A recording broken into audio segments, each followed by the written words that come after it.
Bom dia. Bom, já disse, né? Obrigado pelo louvor, esse tempo gostoso, Deus já trabalhando nos corações, né? E abençoando as nossas vidas. Que bom que você está aí, que bom que você tem esse desejo de caminhar com Deus, de crescer. E também hoje a sua palavra possa nos abençoar. Título da mensagem de hoje é Nossos Limites e a Graça de Deus. Nossos limites e a graça de Deus. E talvez a primeira passagem na qual nós pensamos é essa, que eu gostaria de ler alguns versículos com relação a esse título. Capítulo 12, versículo 7. Apóstolo Paulo diz: para impedir que eu me exaltasse por causa da grandeza dessas revelações, foi-me dado um espinho na carne, um mensageiro de Satanás para me atormentar. 3 vezes roguei ao Senhor que o tirasse de mim, mas ele me disse: minha graça é suficiente para você, pois o meu poder se aperfeiçoa na fraqueza. Portanto, eu me gloriarei ainda mais alegremente em minhas fraquezas, para que o poder de Cristo repouse em mim. Por isso, por amor de Cristo, regozijo-me nas fraquezas, nos insultos, nas necessidades, nas perseguições, nas angústias, pois quando sou fraco, é que sou forte. Parece antagônico, mas não é.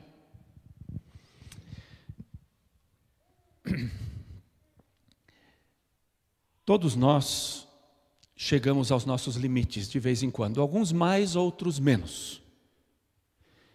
E quando nós, de repente, vemos os limites, alguns se entristecem e se acanham, alguns ficam bravos porque não conseguem. E depois tem o outro grupo que não gosta de ter limites, de não conseguir determinadas coisas, de não poder, e vão se esforçar o máximo, porque eles não se rendem. O exemplo, sobretudo, de 2 homens, eu quero falar um pouco sobre os limites. Moisés, ele já estava 40 anos no deserto, e de repente Deus aparece a ele lá no Monte Horebe, numa sarça ardente. E Deus diz: eu vi a aflição do meu povo, e eu quero tirar o meu povo do Egito. E aí diz Deus para o Moisés: vá, pois, agora, eu o envio ao faraó para tirar do Egito o meu povo, os israelitas. Deus quer usar esse homem para ajudar outros, para tirar outros da miséria. E Moisés, nada entusiasmado,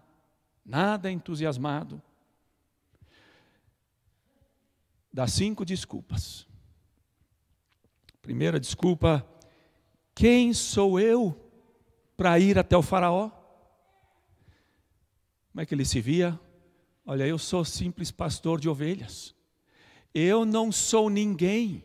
Ele é o homem mais poderoso do mundo. Quem sou eu para chegar lá?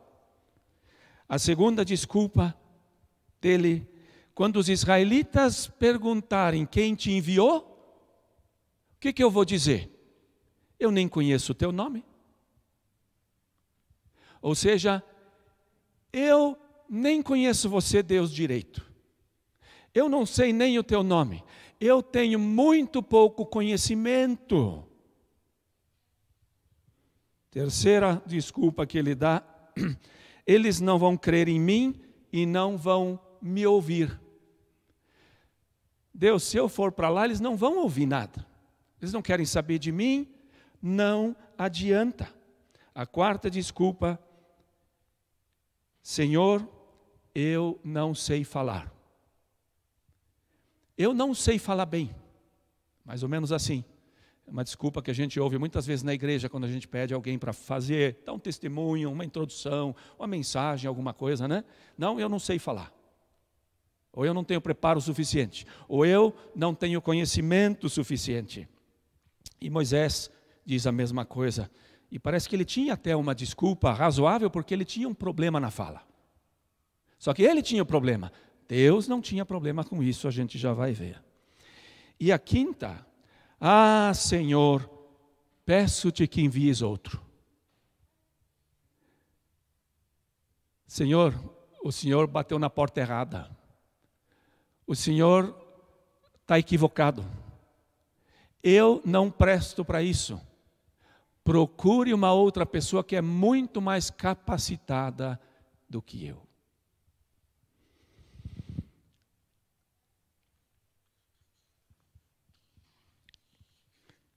Aqui temos um homem que tem um chamado, ele tem uma missão, mas ele só vê os seus limites. Ele só vê as impossibilidades. E quando isso acontece, muitas vezes aquilo que Deus quer fazer pode ser frustrado.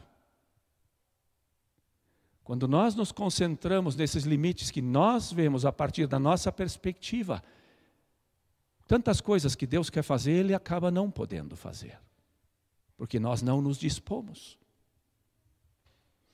Outras pessoas são o contrário. Eles são muito cheios de si mesmos, das capacidades que eles têm, do conhecimento que eles têm, de tudo que eles já fizeram e podem. E são esses que muitas vezes não têm limite, sempre vão mais e mais e mais para frente. Em 2 Crônicas, capítulo 26, nós temos a história de um rei que era assim. No capítulo 26 de 2 Crônicas. Um rei que começou a reinar com 16 anos, o nome dele era Uzias. E ele foi um rei tremendo. Foi um rei muito bom. Ele começou muito bem e terminou muito mal. Esse rei, ele teve muitas batalhas. Ele chegou a batalhar contra os etíopes um exército de 1 milhão de soldados. Não pode nem imaginar uma coisa dessa. E venceu. Esse homem, ele tinha o favor de Deus. Veja o versículo 5. E buscou a Deus durante a vida de Zacarias, que era também o seu tutor, que o instruiu no temor de Deus. Enquanto buscou o Senhor, Deus o fez prosperar. Deus mesmo estava com ele, prosperando ele. Porque Deus quer que haja homens de Deus que também guiem o povo e sejam uma bênção no meio do povo. E as coisas estavam indo bem. Ele, como eu disse, venceu guerras. Ele foi um Leonardo da Vinci. Ele criou máquinas de guerras que ninguém conhecia. Catapultas gigantes que ele conseguiu montar em cima dos muros para tirar pedras enormes e flechas e tudo mais. Ninguém conseguia resistir a esse homem. A fama dele correu pelo mundo da época, até o Egito tremia daquele homem. Foi um homem que construiu muitas torres, poços, teve muitas riquezas. Versículo 15, a gente começa a ver uma mudança. Versículo 16. Entretanto, depois que Uzias se tornou poderoso, agora o que nós vemos não é o Deus poderoso agindo por meio dele, é ele, o homem poderoso. E daí diz, o seu orgulho provocou a sua queda. Esse é o perigo. Sobretudo dessas pessoas que são tão capacitadas, têm tantas possibilidades em si mesmo e fazem. São aqueles que o mundo gosta, eles estão nas grandes empresas. São as pessoas que muitas vezes, inclusive na igreja, porque eles são chamados e eles abraçam tudo. E eles vão em frente, como que não temessem nada. E Uzias, ele vai tão longe, versículo 16 ainda, ele foi infiel ao Senhor, o seu Deus, e entrou no templo do Senhor para queimar incenso no altar. Imaginem, esse homem não conhece nenhum limite. O altar de incenso, ele estava dentro do lugar santo, na frente da cortina do lugar santíssimo. Ali só os sumos sacerdotes poderiam entrar e ninguém mais. Agora, esse homem, ele tem a ousadia de entrar lá e falar, eu não preciso mais de vocês. Ele não disse, mas é o que ele está demonstrando. Eu posso chegar a Deus como eu quero. Olha só, talvez, não sei, queria provar a sua entrega ao Senhor, não sabemos bem. Mas foi uma presunção enorme desse homem, cheio de si mesmo e orgulhoso. E aí entram o sacerdote, Azarias, e outros 80 corajosos sacerdotes do Senhor que foram atrás dele.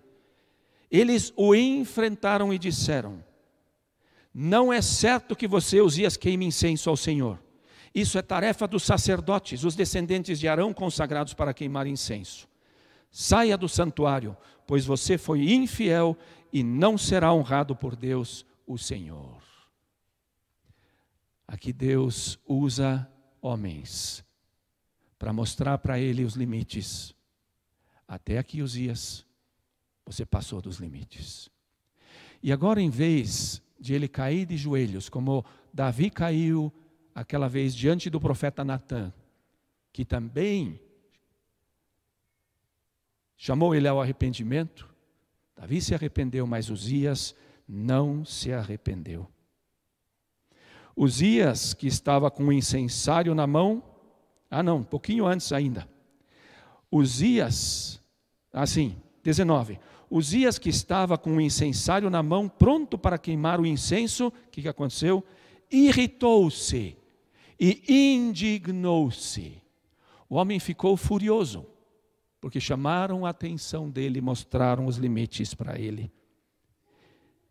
E aí, Deus interviu. Na mesma hora, na presença deles, diante do altar do incenso, no templo do Senhor, surgiu lepra em sua testa.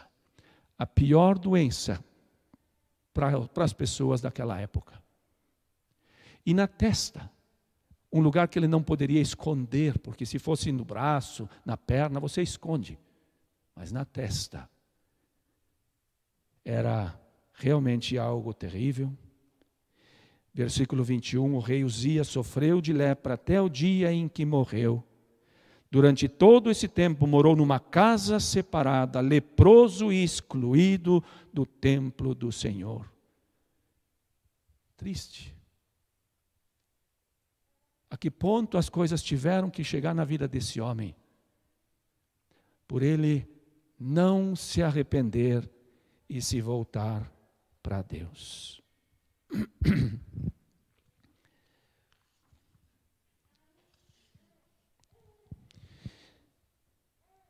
Nessas posições nós vivemos. Alguns de nós talvez experimentam mais o que nós ouvimos do Moisés. E outros talvez se parecem mais com o Uzias, em todas as suas capacidades, em tudo que podem. Ou às vezes nós vemos essas duas características na mesma pessoa, em diferentes épocas, como também foi para Moisés. Moisés também começou cheio de si mesmo, libertando os israelitas, os hebreus, matou o egípcio com as próprias mãos.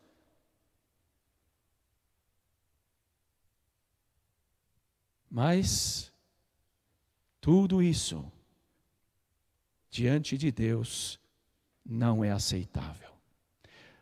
Os dois estão cheios do eu, cheios de si mesmo.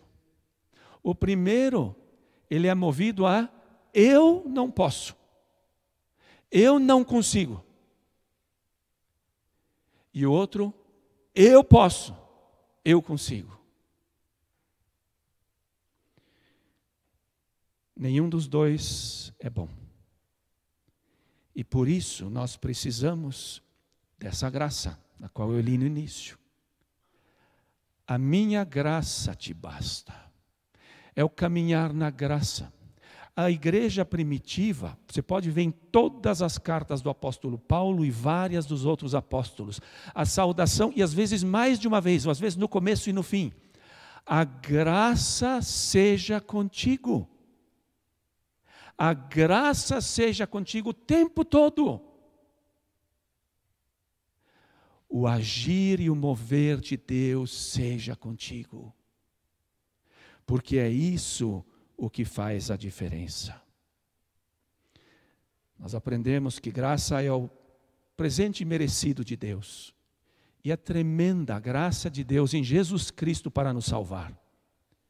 Somos pecadores, não temos como nos encontrar com o Deus Santo, como nós cantamos agora há pouco.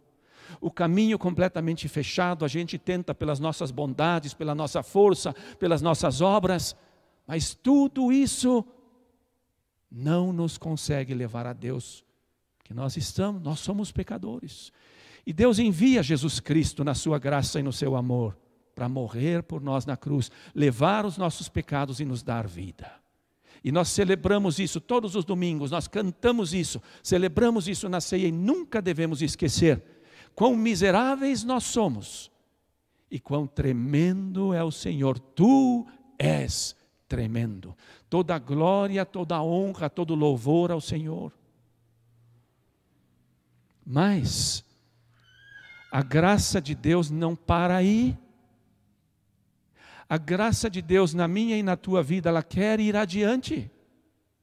Vejam que Paulo escreve lá em Tito capítulo 2. Porque a graça de Deus se manifestou salvadora a todos os homens. E agora, a gente pode pensar, se manifestou salvadora a todos os homens. Paulo vai falar da morte de Jesus na cruz, que nos limpa de todo o pecado. Não. Agora ele vai falar da salvação de mim mesmo, do meu eu, desses limites todos que muitas vezes eu tenho, desses todos não possos, ou talvez de todos os limites que eu não tenho, e passo, e todos os possos que eu tenho. E ele diz, essa graça, ela nos ensina. Ela nos ensina a renunciar à impiedade e às paixões mundanas e a viver de maneira sensata, justa e piedosa nesta era presente. Essa graça com você, essa graça comigo, ela quer nos transformar. É essa graça que transforma. Essa graça do seu amor que nos acompanha, que nos mostra as áreas da nossa vida que não estão em ordem e que precisam ser pecados, precisam ser deixados, coisas precisam ser colocadas em ordem. Essa é uma graça que nos liberta, mas essa também é uma graça que nos capacita, porque Deus não nos vai deixar como nós somos se nós somos dele. Ele vai nos moldar. E esse ensinar aqui, do verbo paideu, é o verbo educar, é o verbo formar. É o verbo para dar uma forma que Deus quer. E o que Deus quer? Que Jesus seja formado em você e em mim. Para que quando as pessoas olhem para você e para mim, elas possam ver Jesus, se sintam atraídas por Ele. E Paulo está dizendo, essa graça salvadora se manifestou e ela está aí. Quantos de nós paramos no caminho? Só às vezes uma reforminha aqui, outra lá. Deus tem muito mais. Deus é muito grande para projetos pequenos na nossa vida. E para um Moisés, que só vê limites, eu não posso. Deus diz para ele, eu te envio. Não é não é o meu papai, não é o sogro dele, não é a mulher dele. É Deus enviando. E quando Deus envia, Ele vai junto. Ele não fica lá atrás, Ele vai junto. Deus dizendo para Moisés: eu estarei com você, quando Ele disse: eu não posso. Eu estarei com a tua boca, quando Ele disse: eu não sei falar. Eu os tirarei do Egito. Não é você, Moisés, sou eu. Em cada eu que Deus diz aqui para Moisés na sua limitação, Deus está vindo em direção ao Moisés com essa graça. Moisés, levanta os olhos, olhe para mim. Lembram do coxo ali no templo? Estava lá 40 anos, mais de 40 anos, porque ele nunca tinha caminhado. Quando chega Pedro, o que Pedro fala? Olhe para nós. Porque ele estava olhando para o lugar errado, sempre para a sua miséria, para tudo aquilo que ele não podia, os outros podiam, ele não podia. E aí Pedro diz: em nome de Jesus, levanta e anda. Pedro disse: na verdade não somos nós somos só o canal. Olhe para Jesus. E ele creu. E ele levantou, andou. Foi tremendo. Essa é a ação tremenda da graça e do poder de Deus, que transforma não só o físico de uma pessoa, mas também tudo aquilo que é fraco em nós, tudo aquilo que é tão desonroso, talvez tão triste, aquelas batalhas que nós não vencemos e nós lutamos tanto. Deixa Deus, busque a Deus, como Uzias no começo, enquanto buscou a Deus, que coisas tremendas. Depois, quando ele dependeu de si mesmo, que tristeza, que arrogância, a que ponto ele chegou. E Deus ainda assim envia profetas corajosos, porque enfrentar um homem arrogante, cheio de si mesmo, que tem uma posição de rei, durante mais de 50 anos reinou, isso parece que aconteceu no fim, e você enfrentar e dizer: você pecou, você errou, se arrependa, é duro. Quando Deus manda esse tipo de gente para nós também, é graça de Deus. Não sejamos como Uzias, que simplesmente segue em frente, porque aí as coisas podem piorar muito. Mas de nos arrependermos, como também Pedro, que também chegou para Jesus e disse: todos podem te abandonar, mas eu não, e se for preciso eu morro contigo. O que ele estava fazendo? Na sua própria força. E depois, naquela fogueira, ele chora amargamente, se arrepende, porque ele viu quão fraco ele era. E assim, essa graça, ela encontra um Moisés na sua fraqueza, um Uzias na sua força, um Pedro, um Paulo, que também na sua força achou que podia agradar a Deus, e termina no chão, cego. E não só enquanto ele era incrédulo, mas Paulo de repente vê a graça de Deus que o alcança através de um espinho na carne. E muito se tem pesquisado e analisado o que é. É alguma coisa no seu corpo. É alguma coisa ligada ao corpo, que o limitava profundamente. Mas Paulo enxerga de repente aqui esse espinho, apesar que era tão duro para ele. E, inclusive, diz que é um anjo de Satanás. É um demônio, esbofeteando ele através daquilo, para manter ele humilde. Paulo reconhece nele mesmo que ele tinha essa tendência do orgulho, da força própria. E o tempo todo ele precisa dizer: não eu, mas tu, Senhor, porque a tua graça me basta. Se vocês puderem colocar aquele PowerPoint de novo, gostaria de contar um testemunho próprio. Nós não devemos pregar a nós mesmos, e não é o que eu quero fazer, mas eu quero compartilhar um pouquinho como Deus tem trabalhado na minha vida nos últimos anos. Ali vocês estão vendo uma árvorezinha caída, essa árvore é lá no nosso pátio. É uma árvore de ameixa, não nespa, mas ameixa mesmo. E um dia eu levanto, saio para fora normalmente para pegar um ar, me espichar, e a árvore está no chão. E eu deixei ela lá uns 2, 3 dias, e depois eu peguei um machado e disse, eu vou cortar essa árvore e planto outro. E aí eu me lembrei da história bíblica, né? Onde também uma árvore não deu fruto e coisa assim, mas ele não cortou logo. Quem sabe ela ainda poderia servir para alguma coisa. E Deus usou essa árvore, tremendamente Ele usa até hoje, porque ela está no pátio, eu tenho que ver ela todo dia. E que graça de Deus é essa árvorezinha. Ela é a mais fraca no nosso pomar lá. E ela estava caída lá porque as formigas tinham pegado no tronco e tinham comido quase tudo. E só ficou uma faixinha bem pequenininha que ainda segurava essa árvore. E eu peguei um tronco, 2 e escorei lá. Está até lá assim, não mudei o tronco nem nada disso. E ela está de pezinho, nunca mais caiu com nenhuma tormenta, com nada. Ela está firme com a escora que foi colocada. E essa escora representa a graça de Deus. Há 2 anos e pouco atrás, no mês de maio de 21, eu cheguei num ponto onde eu estava deixando tudo.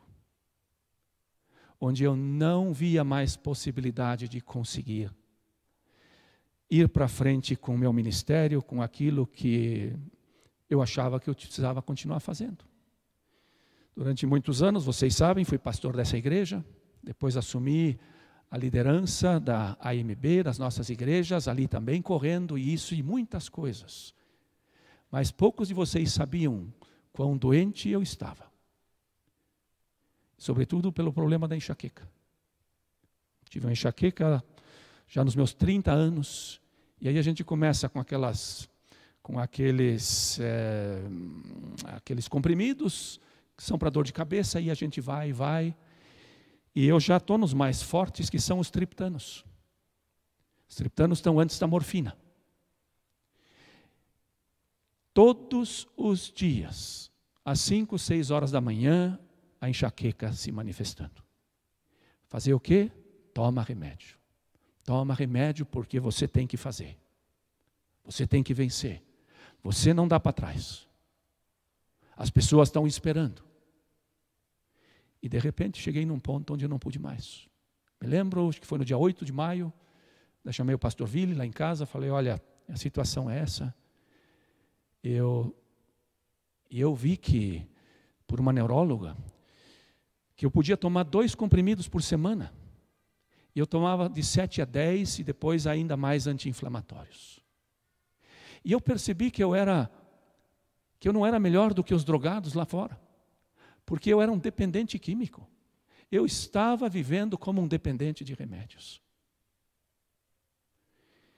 E aí eu falei para o pastor Ville, olha, eu não posso, eu acho que preciso deixar estudo bíblico, as pregações na igreja e... Na verdade, a única coisa que eu quero é me colocar lá na casinha, lá na nossa chácara, criar uns boizinhos, uns franguinhos, talvez, e pronto. Porque o estresse é o que causa enxaqueca para mim. E eu tentei diminuir os comprimidos em janeiro e fevereiro, começar a diminuir e sair dessa dependência. Mas quase fiquei louco, Não dava. E eu estava disposto a deixar também a presidência da AMB e disposto a escrever para a nossa missão na Alemanha e dizer, eu não posso mais ser missionário, não dá mais, estou no fim. Igualzinho a essa árvore caída ali. E aí eu me lembro, quando eu falei com o Ville, isso foi num sábado, domingo eu nem queria ir para a igreja, mas pelo menos para a igreja você vai, mas eu não quis vir para cá. Aí eu fui para a segunda, e lá o Manfred Epp estava pregando. Não é um grande teólogo, é um irmão muito querido, simples, uma mensagem bem simples sobre os 12 espias da Terra Prometida. E aí a mensagem que ele trouxe, sempre de novo, ele falava aquela frase, você pertence aos 10 que puxaram para trás ou você é como Caleb e Josué que foi para frente? Você pertence àqueles que caminham na incredulidade para trás ou você caminha em fé para frente? E cada vez que ele falava essas sentenças e essas frases, minha nossa, Aquilo era que nem uma marreta. A primeira foi de 2 quilos, depois de 5, depois de 10. E eu estava sentado ali chorando. E eu dizia: Senhor, o Senhor sabe que eu quero servir o Senhor, mas eu não posso. Eu não consigo mais. Eu estou no fim. E aí eu lembro que eu voltei para casa, almocei. E aí eu senti que eu deveria ir lá para o terreno orar. Fui lá, no mato, onde ninguém podia ver, chorei, gritei, clamei ao Senhor que Ele, por favor, me livrasse da enxaqueca. Que, por favor, Ele me tirasse esse espinho da carne.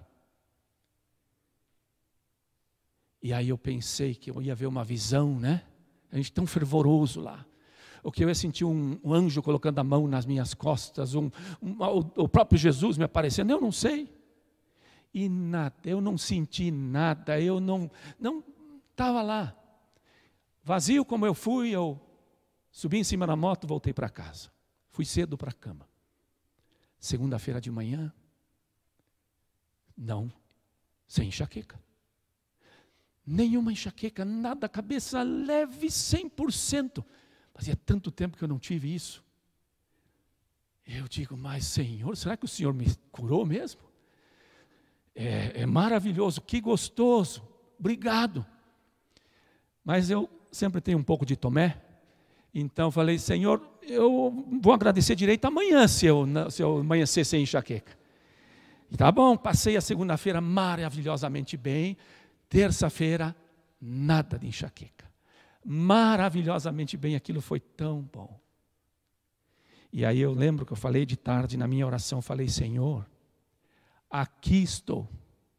Se antes com a enxaqueca já podia tudo aquilo, agora então se segurem. Na quarta-feira, às 3, 4 da manhã, eu amanheci com uma enxaqueca que não tinha tamanho. Mas uma dor, passei mal. E aí eu disse: Senhor, o que está acontecendo? O que está acontecendo? E aí eu comecei a entender. Comecei a entender que o que Deus estava fazendo comigo é exatamente o que Paulo também estava experimentando. Nós sempre queremos que as doenças e as enfermidades e as nossas fraquezas sejam tiradas, porque nós só queremos ser fortes. Mas muitas vezes Deus permite tudo isso, e quando nós oramos por enfermos é importante que a gente veja. Se essa enfermidade, essa limitação, ou que seja alguma outra, financeira, ou que seja uma quebra como empresário, tudo isso, nós sempre queremos que Deus só faça com que a gente ande no bem bom. Mas Deus está usando determinadas coisas na sua graça para me formar, para me educar. Semana passada o pastor Werner pregou sobre o que Deus quer fazer. Deus quer fazer algo novo. E aí nós pensamos, quando o pastor Werner fala, que Deus quer mudar o estilo de culto de repente. Ou as atividades durante a semana que nós vamos ter com a igreja, a liturgia do culto e assim por diante. Deus está tão pouco preocupado com isso. Deus está muito preocupado em que você e eu sejamos um homem e uma mulher de Deus. Dependentes da sua graça. Dependentes dele em todas as coisas. E eu sei que vários de vocês têm orado aqui pela minha enxaqueca. E eu parei de pedir para orarem pela enxaqueca. Pessoas ainda continuam orando, ok, se Deus tirar um dia está ótimo. Mas eu parei. Porque através dela Deus me mostrou que na verdade quem estava fazendo muito, e talvez foi de bênção, porque Deus pode usar inclusive assim, mas fazendo na minha força, nas minhas capacidades, nas minhas vontades, nos meus desejos, talvez para me fazer um nome e tudo mais. E hoje eu preciso cuidar o tempo todo, para continuar que nem essa arvorezinha, ancorada no Senhor. Essa árvore depende totalmente daquela escora. Só que o Senhor é uma escora muito melhor. O Senhor é uma escora para nós que restaura tudo aquilo que muitas vezes está ruim nas nossas vidas, sem dúvida nenhuma. E que transforma realmente as nossas vidas. E essa é a graça de Deus. Esse é o novo que Ele quer fazer diariamente nas nossas vidas. Tem um provérbio que a gente usa no português lá: cachorro novo late correndo, cachorro velho late sentado. Cachorro novo late correndo, cachorro velho late sentado. Eu não sou tão velho, mas hoje eu aprendi a latir sentado. Eu corri muito na minha vida. Corri muito. E tantas vezes sem Deus, sem ter nem sequer uma hora devocional, um tempo significativo com Deus. E eu não quero mais isso. Não quero. Eu quero muito mais ser fraco como Paulo. E que Deus seja forte através de mim. Não sei o que Ele vai fazer. Hoje eu prego muito menos, hoje eu ensino muito menos, aconselho muito menos, tenho muito menos reuniões, eu tinha 14 reuniões por mês. Tudo isso, no fim das contas, trouxe um tremendo desgaste e assim por diante. Hoje, muito menos. Mas sabe que eu começo a ver que Deus está me usando, mesmo em todas essas limitações, mesmo fazendo tanto menos. Porque não é Dietmar Cleaver, não é a minha força, é Ele em nós. A que grupo você pertence? Ao grupo que sempre vê limites e que sempre diz: eu não posso. Se você pertence a esse grupo, eu preciso dizer para você hoje: é bom, tudo bem, você não pode, mas não limite a Deus com o teu não pode. Porque Deus quer fazer algo novo diariamente. E eu não sei se é algo aqui para a igreja, se é algo lá na tua família, se é algo aqui fora, se é um chamado para missões, eu não sei. Mas Deus tem algo novo sim para você. Todos os dias Ele quer guiar você de novo. Lá em 1 Coríntios, segunda, não me lembro, 5:17. Somos nova criatura, as coisas velhas passaram, eis que tudo se fez novo. E aí a gente pensa que com o novo nascimento agora já está tudo novo. Não, é uma constância no novo, na novidade de vida. Com Ele naquilo que Ele quer fazer e pode fazer. Ele usou Paulo na sua fraqueza. Ele só pôde usar Moisés quando foi fraco. Ele quis usar Uzias. Uzias não se arrependeu, continuou na mesma. Ficou pior. Ele usou um monte de pescadores que não sabiam fazer outra coisa do que aquilo. Cobradores de impostos, gente que era não querida. Gente, que tremendo. Mas vai depender dessa entrega. Que me liberta daquilo que Deus quer libertar. E que coloque na minha vida aquilo que Deus tem para mim. E não importa se você tem 60, 70, 80 anos. Se você pertence a esse segundo grupo, que não conhece limites, é talvez porque você não está vendo, mas Deus talvez está colocando aqui e lá. Aprenda a ouvir a voz de Deus. E aprenda uma coisa, que Deus realmente vai se glorificar e vai ser forte, vai se manifestar de uma forma tremenda quando você for fraco em você mesmo. Por isso, não nos preocupemos. Tremendo que Ele já fez, ótimo. Mas também aquilo que Ele ainda vai fazer. Tá bom? Vamos em frente? Animados? Vivendo a novidade de vida?